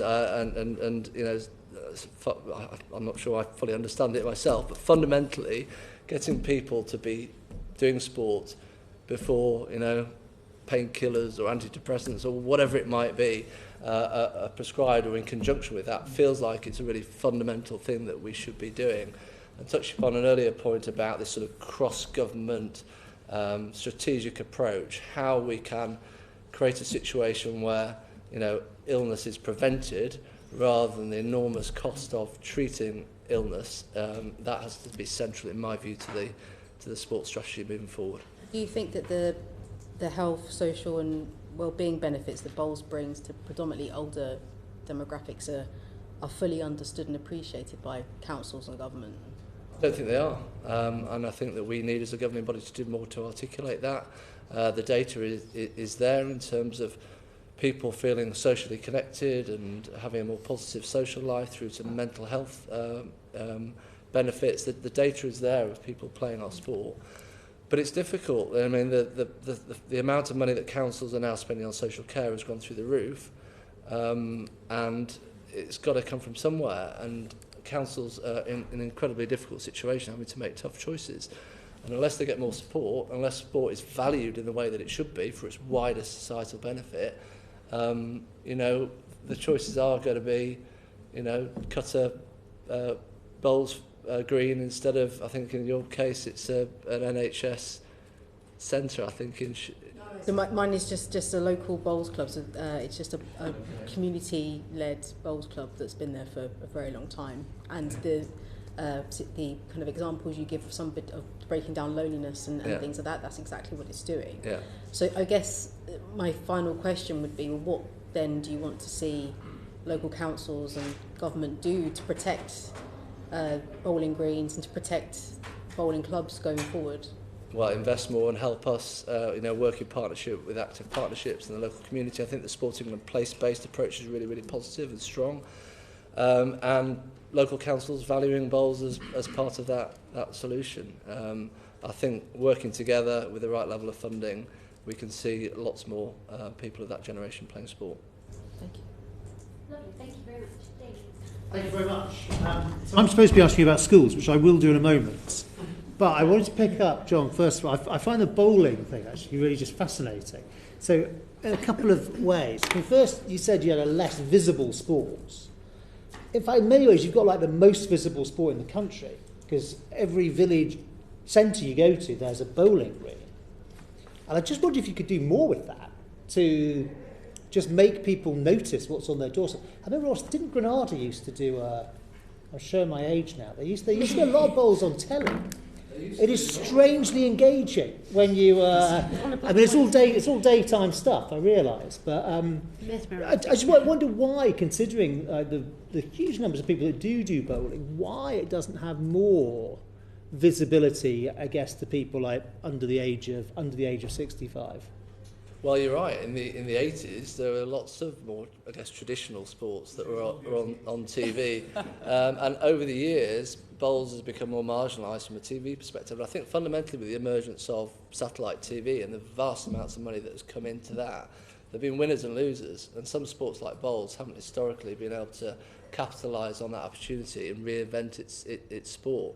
But the Commonwealth Games, the bowls is absolutely mesmerising. We had 10 million people watching bowls across the BBC, but that's just once in a 4-year period. And ultimately, we need to see more, in my view, national behaviour change campaigns to try and inspire more people to think sport is a solution. I would like the BBC, their editorial policy, sport editorial policy, to be more sympathetic to the opportunity that we have to grow participation in some sports that maybe are slightly less high octane, that are televised much more regularly. And fundamentally, the money that comes from Sport England is much more restricted in terms of marketing. So we've got an event called Bowls Big Weekend, which is our National Open weekend, where 800 clubs in the spring bank holiday are opening their doors at once for free taster sessions. When's that? End of May, and you might have received a letter actually. See, have you had a letter? Yeah. I want to get. So Lord Walmley is very supportive of this, and he's hopefully sent you all a letter. But fundamentally, Bowls England has £10,000 to market that opportunity, and so whilst everybody our research tells us that people know where the local bowls club is, it's getting them over the line and realising that it's a sport that they could be part of and could enjoy, rather than maybe the perceptions that we have. And most people who play bowls, if I had £1 for every time they say, I wish I'd started sooner, I'd be... On social prescribing, which you mentioned, I mean, it feels like social prescribing is a huge sort of potential reform. We tend to think of it, I think, most in kind of working age adults, further away from the workforce and how you get sort of re-engaged. But actually, for older people, your sport in particular has huge potential for the socialising as well, and the routine and all that, as well as just the physical activity. It seems it's all very, very kind of devolved, though, isn't it? I mean, rightly so, because it has to be reflective of local communities and individuals. But what involvement do you end up actually having, or what sort of coordination mechanism is there at a national level to identify opportunities like bowling? And of course, there are dozens of others. As far as I'm aware, in terms of social describing, there isn't a national level. I may be mistaken there. So it's mainly local interventions, working with local surgeries, and inspiring people through that very, very local approach. So yeah, as part of the Bowls for Health campaign and the programme that we did, we have seen social prescribing in action, but it's very place-based. So the programmes have been with various local authorities and in conjunction with their local active partnership, and that's what's been stimulating it. Kate, come to the other age of end of the age range. I mean, look, a lot of us really admire Chance to Shine and barriers you've overcome, changes you've made, and like the attractiveness of cricket. And so, what has been the secret to that success, do you think? Yeah, that's a really good question. I've recently taken over at Chance to Shine just over the last 6 months, and one of the great privileges for me is to be coming to something that's 20 years old, that's really well established. The programmes are well researched, they're founded in data and impact. So, for example, I know there were 626,836 young people helped last year, and we know that because we count every single one who comes through our service. We want to make sure that they have a positive experience, that they leave feeling that cricket and that they themselves are more self-confident, more resilient, and more able to then go on and achieve their potential. And so I think there's something about the scale which is really important here. We've got primary school programmes in every one of your constituencies right now. So cricket is alive and well in those kind of primary settings. I think the model is really powerful. So we work with our delivery partners who are the county cricket boards, Cricket Scotland, Cricket Wales. The chunk of our funding for primary schools comes from the ECB. So we are their kind of primary school delivery partner, and that's incredible. We have that long-term funding, which gives us the confidence, really, to be able to plan. And it means that we can look ahead. So we're agreeing a 3-year deal with them right now to take us through to 28, and that will allow us to have visibility of primary school funding, be able to think carefully about where best to put our programmes, and making sure that when they're in there, then they are then taken up by the teachers. Because to echo some of the points that were being made earlier, one of the things that would have more of an impact is that sustainability of being able to then leave a teacher to deliver the coaching. Our model's very much based, I think that's the other kind of secret sauce bit of the model, if you like. It's all paid for by us, but it's free for beneficiaries, free for schools. But it's high quality coaches, are all trained. They're able to deliver their sport. They come into the school as an expert. There's someone interesting, new. It's that same person who delivers it. And then we try to link that to, say, after school provision. If we do a street club, then it might be the same coach who's there. So it builds up that familiarity. And actually, I wouldn't underestimate how much, we were talking about role models and how those matter. Actually, when you're a young person there, your biggest role model is your coach. And they build really powerful and strong relationships there. So I think it's a kind of a mixture of those things. And I must say as well, we are really uniting the movement is very important for us as a charity. You know, Sport England gives us, again, that kind of long-term funding as one of their system partners to be able to deliver street. And that makes a massive difference again. So we bring in our own income. We are quite ambitious in what we would try to bring in to supplement and build on and layer up. Having that cornerstone of funding allows us to have that confidence to do so. Do we know much or enough yet about how many kids continue with cricket into their adult life, having first experience through the programme? It's quite a hard number to track. Yeah. Some of that sits with data that sits with clubs, which are then themselves hard to track. It would be amazing to be able to demonstrate that. We measure our success by how interested children are in then taking up cricket afterwards. So we know that 2/3 say they want to carry on playing cricket, and part of our primary school delivery programme is all about inspiring links and pathways with local clubs, with after school clubs, with our street provision, so that they can see a pathway to carry on playing cricket. Because yes, we want that, and that should be an important measure. I must say as well, though, there is a joy in the experience of the provision as well. So it's not just about, we're not a pathway charity. We've had some amazing women cricketers who've come for a chance to shine in particular, but actually that's not our raison d'etre. Our raison d'etre is for children to be able to flourish and achieve their potential. Thank you. Can I ask all of you, maybe starting with Jordan? So there's a curriculum review going on at the moment, curriculum and assessment review, technically, going on at the moment. What are your hopes for that process, and have you been given any indication of what may be in the outcome? I think limited indication, but from my own personal lived experience, I think education needs quite a large shake-up. It's quite proven that a number of young people that fall out of the education system, their fate doesn't tend to go well. Once you've been removed from education, there's significant challenge there. And I think we've had that problem for quite a while now, and I'm not sure enough has been done to actually support those communities of young people that fall out of education and very quickly could go into the criminal justice system. We have a number of programmes at the charity that support different levels of that, and whether that be children that have already committed crime or children that are potentially on the journey to be doing that into the future. I think there needs to be a support around how much support the schools have as well. At the moment, we very much take our hats off to the schools. I think the schools are doing everything within their powers to support these cohorts of young people. But the biggest challenge comes down to when you've got unmet need that isn't possible to meet in a mainstream setting, that the young person is being made to be in the mainstream setting. And that's when charities like us really thrive, because we're able to work with the schools and support the young people that are really struggling within those environments by taking them out of education and actually looking at what is going wrong for them, both inside school and outside of school, to make sure that we can enable them to even remain in education, or we can find them a setting that suits their needs. Last academic year, we had 248 young people on our Engage programme, which targets exactly those cohorts of children. And we had a 92% succession rate of children being reintegrated back into mainstream settings. Thank you. I'm going to let you off this question, actually, I think, John. But Kate. just because of time. Yeah, no, of course. So I think for us, I mean, you've heard it before, but the more that we can establish PE as a core subject within the curriculum, I think the more that it becomes embedded.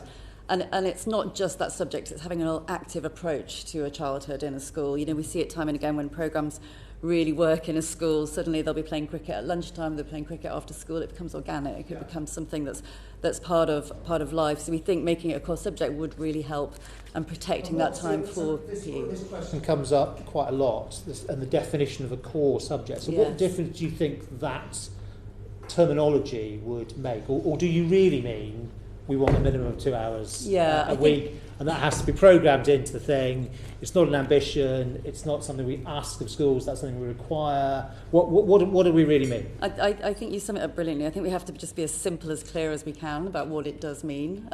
You know, I think 2 hours is very clear, it's easy to understand, it's a bit more tangible. Yeah.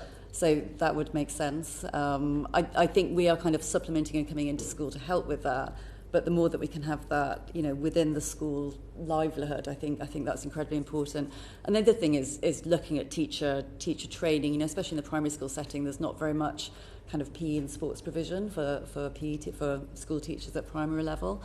So we're really proud that when we leave a programme in the school, the teachers feel much more confident. They tell us they feel more confident to then run a session by themselves, and we use a model that particularly says, you know, I, we, you, so that we empower a teacher to do that. But nevertheless, the more that they could be, that's formal training that would help him, you know, empower in a structural way, really, so that is more of a accepted thing. Thank you. Oh, you do? John, go on. Everyone's got a view on this question. I just wanted to make the point that because bowls is perceived to be an old person's sport, that anybody can play bowls.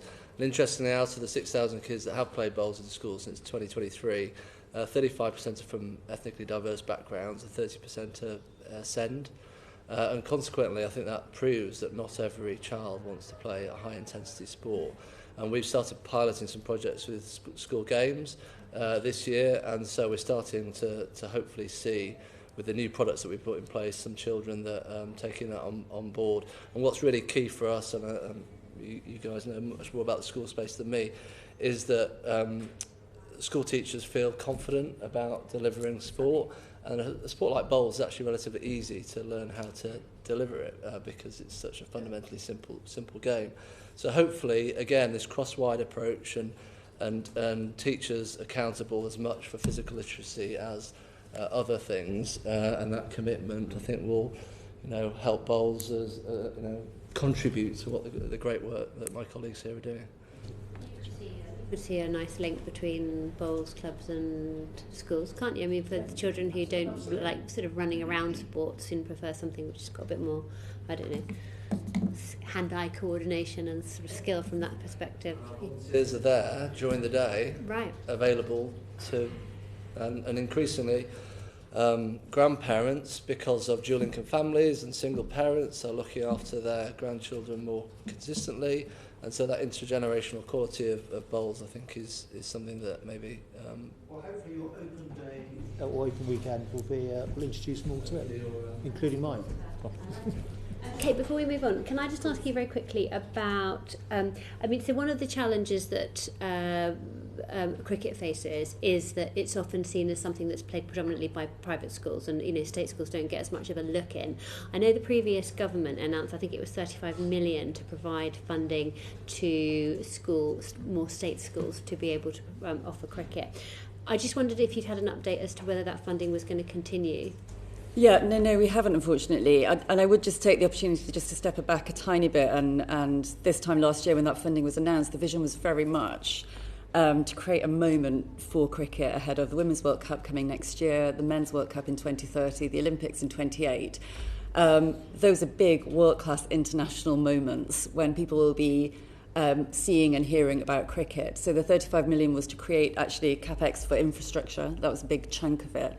The part to Chance to Shine, the 10 million and a little bit extra for kit, was really about, in each of those areas where the games will be played, let's build programmes as well, so that a young person has this connected experience, so they're not just walking down the street and hearing or thinking about cricket being over there, a bit like we've been saying. It's actually there in front of them. They get to pick up the bat, they get to experience, they get to feel that they can be part of this story too. That's where we think change comes. That's when you build a kind of momentum and movement. we understand it's still been looked at. We've been told that capital is easier than revenue. Obviously, as a programme delivery charity, we passionately believe in programmes as a way forward, but equally we know that the other bits are very important as well, but we haven't yet had an update as to what that might look like. So if you've got a message that needs to be passed on to the government, we're quite a good vehicle for that. So if you had a message to pass on to the government in that sense about, you know, the importance of this funding, particularly at this moment in time, given that we've got a massive year for cricket coming up, what would it be? It would be that now is the time to invest. This is about creating a moment of change where young people not only get the right to get the opportunity to go and play cricket in a facility near their house, they also get the opportunity to then play and experience it in their school. And it's a whole connected experience that actually means that cricket will be something to them that is something that they have experienced, something that they feel part of. And we know that we're incredibly aware that budgets are incredibly tight and there is a huge amount of competition for that money. We would just say this is a moment in time, and we really, really believe, certainly for our part, our programmes are scalable, they're deliverable, and we know that young people would benefit from this. Thank you. Tom? Thank you. We've asked a little bit about the role of national governing bodies. Perhaps Jordan and then Kate first, and a different question for you, John. Jordan, how can national governing bodies better support the growth of grassroots sports and initiatives like yours to deliver school and community programmes?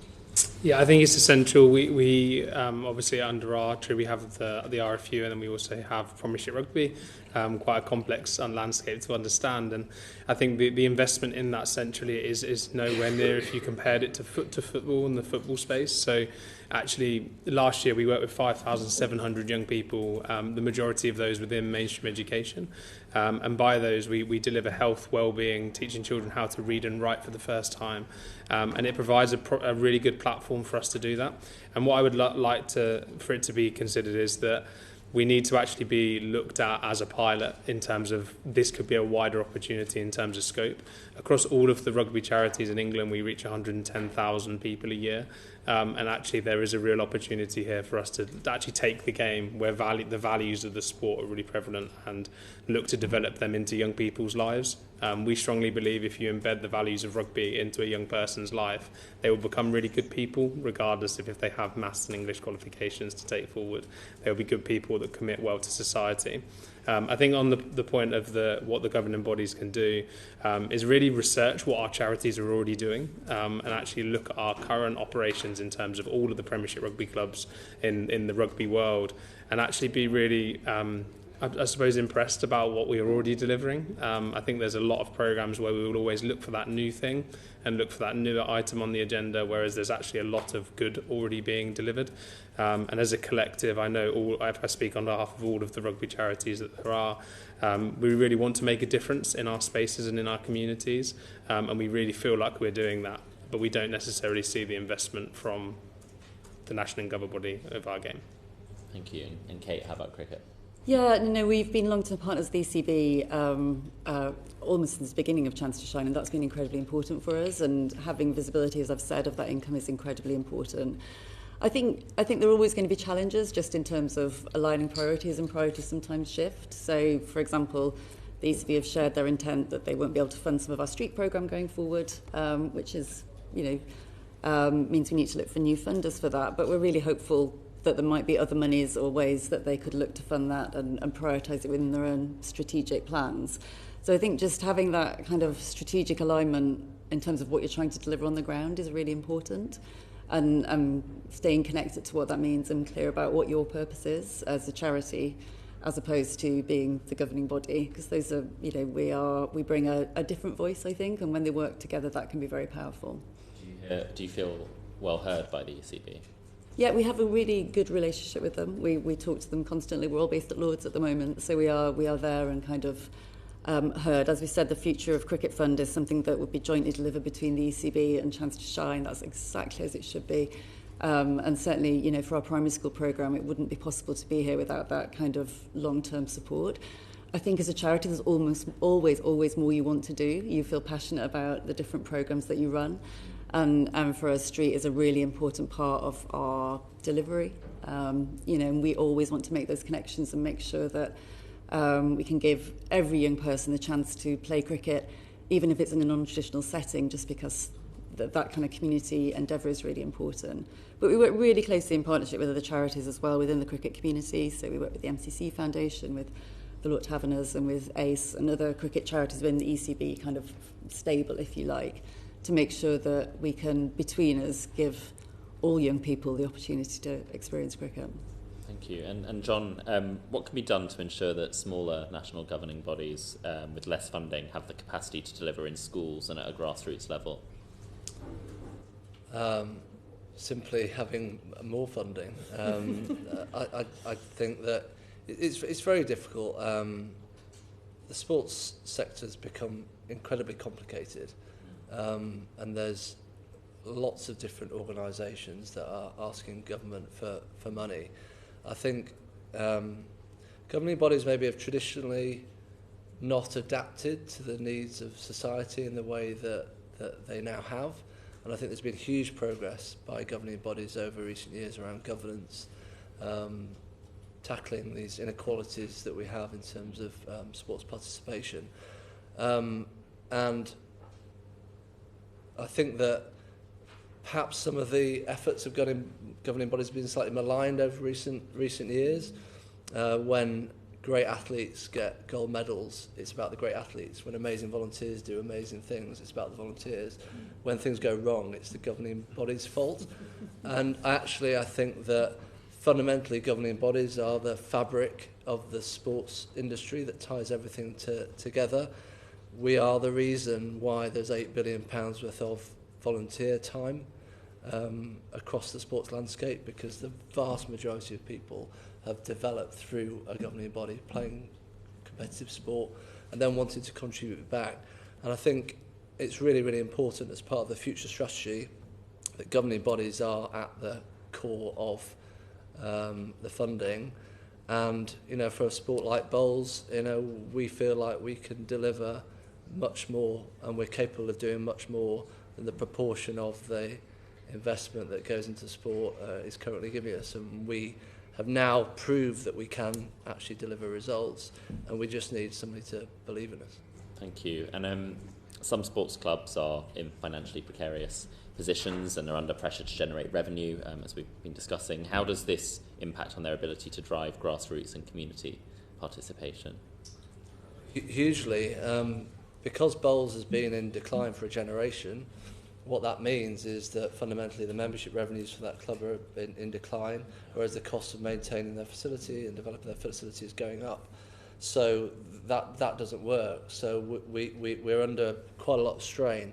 Our volunteer base are spending a disproportionate amount of time doing things that aren't growing participation, because the pressures on them from a whole array of different things are significant. Some of our volunteers basically say they work harder now running their local bowls club than they did when they were working. And that can, you know, we'd love to see in terms of, you know, government, you know, a bit more sympathy towards our volunteer base in terms of legislation and how that impacts. We want to see the ability to apply for grants to be a lot simpler. You know, most of our volunteers are in their 70s, and to get access to the Movement Fund, which is one of Sport England's big funds, they've got to wade through 44 pages of the Code of Governance, and lots of that stuff is great, but practically, unless there's somebody actually on the ground supporting them and helping them with that, it's very, very difficult. So whilst actually we see a greater success in terms of funding into these small grants from our clubs, we're just seeing fewer clubs apply for them because it's just too much. You talked about legislation impacts on sports clubs in particular. Is there a particular challenge? All sorts. So over the years, some GDPR they're trying to get their heads around. The trust service has been a bit more challenging recently. The responsibility that we have as governing bodies and clubs in terms of safeguarding has been massive for our clubs. We have got, I think now, 90% of our clubs with safeguarding officers, but that journey that we've been on with the demographic of our club volunteers has been fairly challenging and taken a lot of time and sort of, I guess, stress for those volunteers. The world's got slightly more litigious, so disciplinary challenges within clubs sort of take loads of time, and that we're having to navigate through that, supporting clubs. So that it's just become a lot more complicated. And so consequently, people that are volunteering because they love their sport and trying to grow their sport are spending less time actually doing that. And any help that can be directed into relieving that pressure for our volunteers would be welcome. I think sometimes voluntary organisations have more politics in them than political parties, in my experience. Is there anything you guys wanted to add at all, Kate or Jordan, on the financial pressures to generate revenue and the ability to drive grassroots and community participation? Yeah, I think it's a hard time to be fundraising right now, but I think with the right approach, there is potential revenue there. You know, I talked about our model a little bit, that we get this kind of cornerstone funding from Sport England, from the ECB, and then our private fundraising is a really important part of what we do.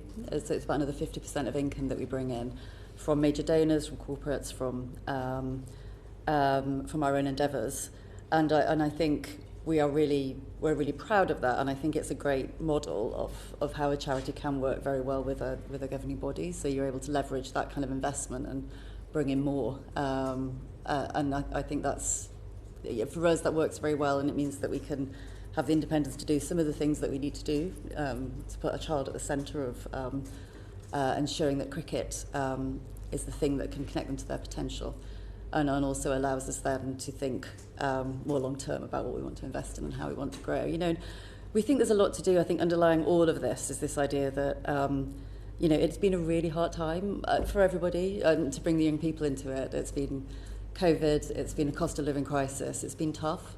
You know, this charity is on a mission to help 1 million young people by 2028.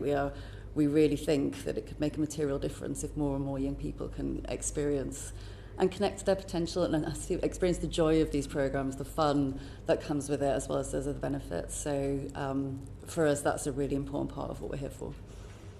I think mine would echo as well. It's a lot around the fundraising landscape is very, very challenging, and it's very, very hard to navigate. We see our organisation at the moment where we probably are more delivery, I would say, on the ground with a lot of these programmes. One of our programmes in particular, we've taken more of a steer towards commission services because it's actually an easier way for us to get the children the support that they need and they require.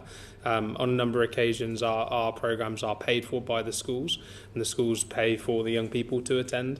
And where we found kind of opportunity within that is where we've gone to our local integrated care board, or we've gone to the police fire crime commissioner to actually look at the bigger issue behind this. And it's not about short-term wins, in my opinion. It's about the long-term systemic change for young people.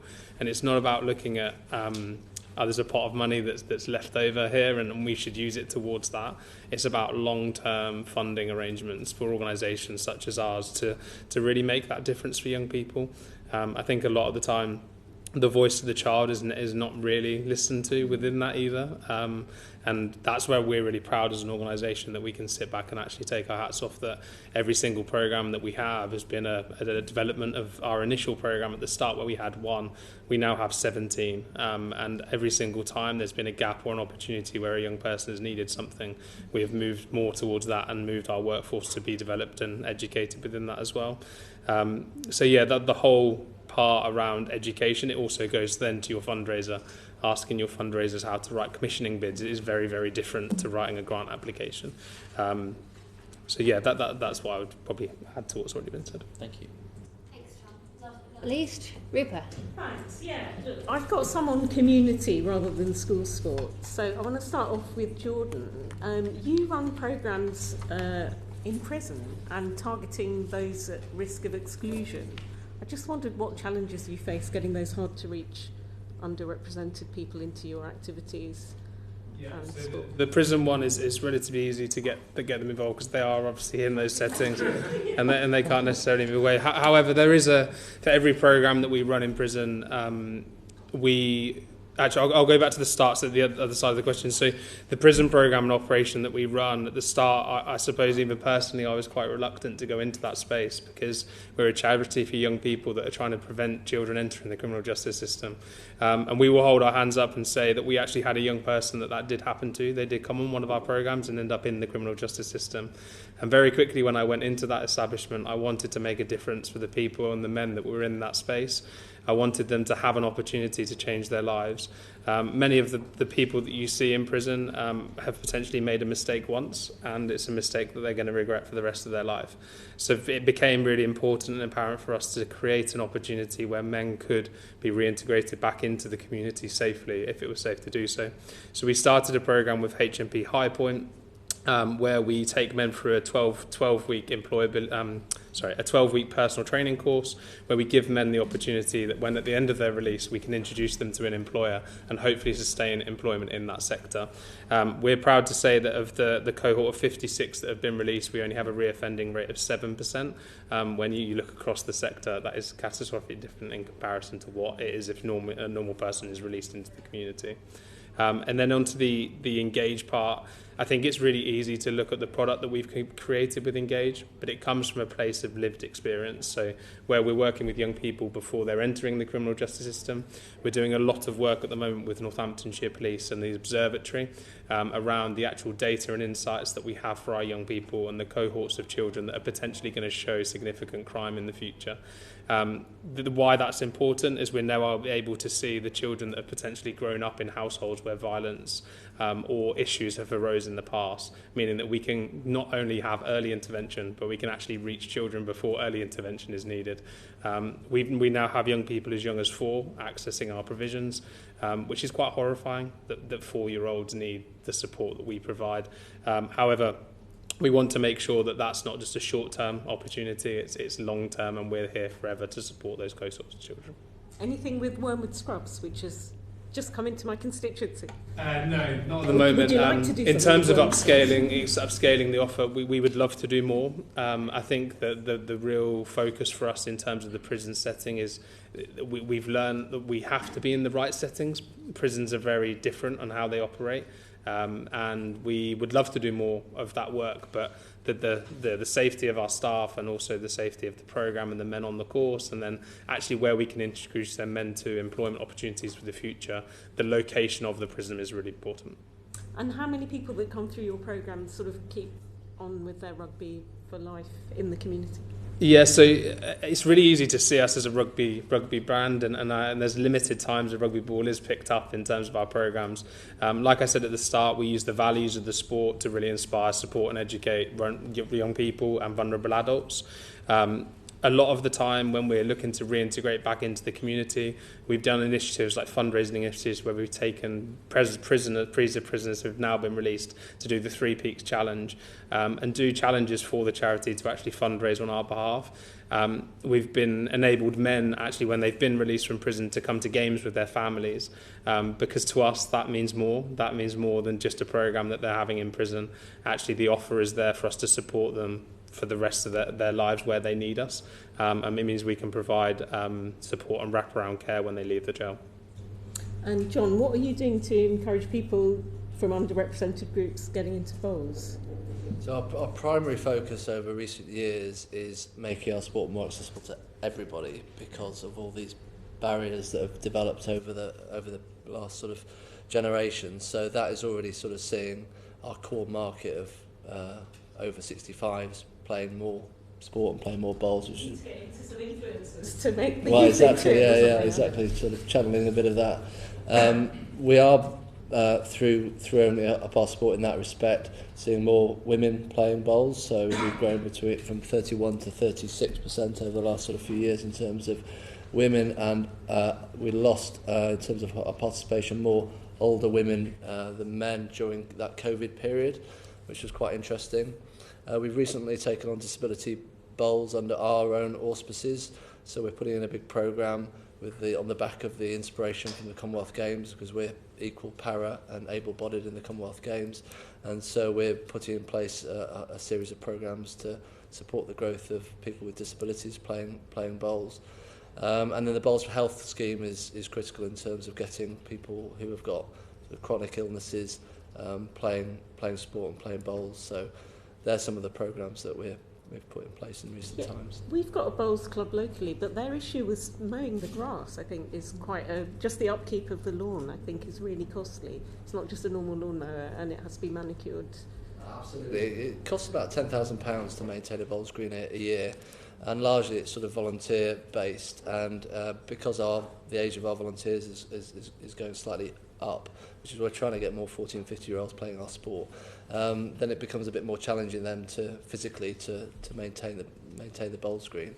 So that is one of the difficult bits. And fundamentally, we need to get more people playing sport and continue the growth more people playing bowls and continuing that growth. Because the more income that comes into a bowls club, the more it's affordable to maintain their facilities in the appropriate way and keep the standard of the greens commensurate with, people's expectations, which is fundamental to their enjoyment. And Kate and Jordan, cricket and rugby are things people do at school. Do you know how many people sort of continue that into later life as a community thing? Yeah, we were just talking about that actually, and I think we don't have the exact data. We know the intention, so we asked the young people in our primary school programme whether they'd still like to play cricket. We haven't got the kind of infrastructure yet to measure who would then go on and join the club, just because it's quite a diffused infrastructure, if you like. I think we do really, our community offer is street, just to back up a tiny bit, and I think that is played in different community settings, and it does appeal across gender and across ethnicity as well. So we really find that by offering cricket in a non-traditional setting, we do get people who haven't played cricket previously but perhaps want to get involved with it, do come and play disproportionately in those settings. So that kind of community provision is a really important part of what Chance to Shine exists to deliver. And then I think, it's a little bit of a mix of, we definitely want people to continue with cricket, but we also want them to have had a positive experience of the actual experience of coming through the programmes and feel that strong connection to what it is to move well, physical literacy and all those things that means. So in a way, we put the child first, I think. So it's about what the child, as our founder, Lord King, often says, it's not about what cricket can do for the children, it's about what the children... it's not what children can do for cricket, it's about what cricket can do for the children. Yes, cling is exactly. Yeah. Exactly. Again, the same. I'm not sure there's data to prove or evidence around the journey of our young people when they've had a programme going into rugby. At Northampton Saints, we have a community department which deliver incredible outcomes as well. So even last month they had 1,000 young people that they supported. A lot of those wouldn't be interested in the game, that they are also enrolled at the club, their clubs locally. So the community department, our club, run a very incredible partnership with local clubs. So it's quite a simple thing. So you have the Premiership Rugby Club, which sits there, and then you have kind of the grassroots clubs that are somewhat the feeders to that opportunity. The community department also base their operations of their community camps from local rugby clubs. So rather than always having them at the stadium, they will look to go to the local community to make sure that the introduction's happening. And I think it can intrinsically happen as well, because if you're going to that venue anyway for a community camp and you aren't yet registered at a club, then it may be a really good introduction into that space for you. And maybe demystifying some stuffy images that some of your all three of them have, to be honest. Okay, and my last one was actually a constituent of mine. She's called Jasmine Hoffman, came to see me the other day. She has had a big page in The Guardian, and also she's been in the FT last week with her campaign her anti-no ball games campaign. So on these estates, she moved into new build in 2017 because it had landscape grounds and it all looked nice. And I think for a few years her kids were playing out happily. But just recently, these no ball game signs have appeared, and she's part of a wider London campaign called More Ball Games. And sort of their demands are to make a national play strategy. Apparently it did exist under the last Labour government. And just we know that lifestyles are becoming more sedentary, maybe because of COVID or whatever. People are seeing indoors as more a legitimate place to play. I just wondered if any of you three had any thoughts on that, because not all people have back gardens, not all schools have rolling playing fields. So how do we get around this? And yeah.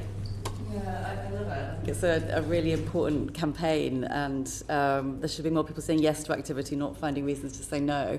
I think for us, our street cricket is really flexible and often takes place in community centres or in even in mosques or in churches, or as was, but spaces where there is place to have a bat on a ball and hit, but not necessarily, you don't need the full kind of nets, you don't need kit, anything like that. So we think more spaces like that could be used more flexibly to play different formats of the game are really, really important, and allow people to say yes to things that they wouldn't otherwise say. So we think it's really important.